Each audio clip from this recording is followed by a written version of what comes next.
हक का रास्ता। एक जमाना था जब मिस्र पर एक जालिम बादशाह हुकूमत करता था। उसका नाम फिरौन था। वो खुद को खुदा कहता था और लोगों पर बहुत जुल्म करता था। इसी दौर में हजरत मूसा अलैहिस्सलाम पैदा हुए।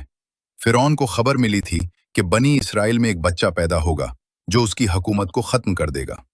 इसी खौफ से वो हर नौजायदा लड़के को कत्ल करवा देता था। अल्लाह ने हजरत मूसा की माँ के दिल में एक बात डाली कि वो अपने बच्चे को एक संदूक में रखकर दरिया में बहा दी। ये एक मुश्किल फैसला था, लेकिन वो जानती थी कि अल्लाह उनकी हिफाजत करेगा। दरिया की लहरें उस संदूक को बहाती हुई फिरौन के महल तक ले आईं।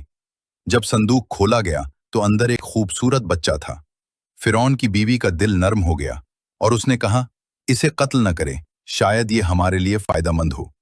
यूं हजरत मूसा इसी फिरौन के महल में पलने लगे जो उनका सबसे बड़ा दुश्मन था।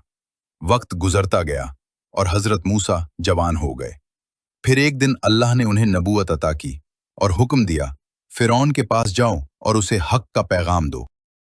हजरत मूसा ने अल्लाह पर भरोसा किया और फिरौन के सामने खड़े हो गए। उन्होंने कहा, मैं अल्लाह का रसूल हूं और तुम्हें सच की तरफ बुलाने आया हूं। फिरौन ने इनकार कर दिया और उन्हें झुटलाया। तब अल्लाह ने हजरत मूसा को मौजज़े अता किए। उन्होंने अपनी लाठी जमीन पर डाली और वो एक जिंदा सांप बन गई।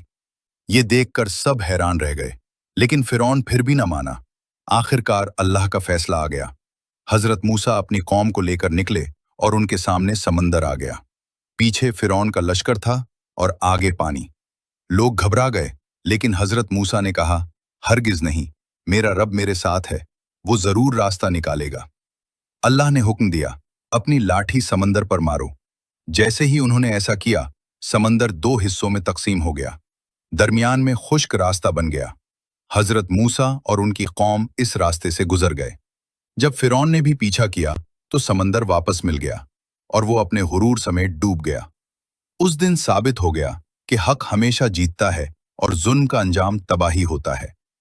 जो अल्लाह पर भरोसा करता है, अल्लाह इसके लिए नामुमकिन को भी मुमकिन बना देता है।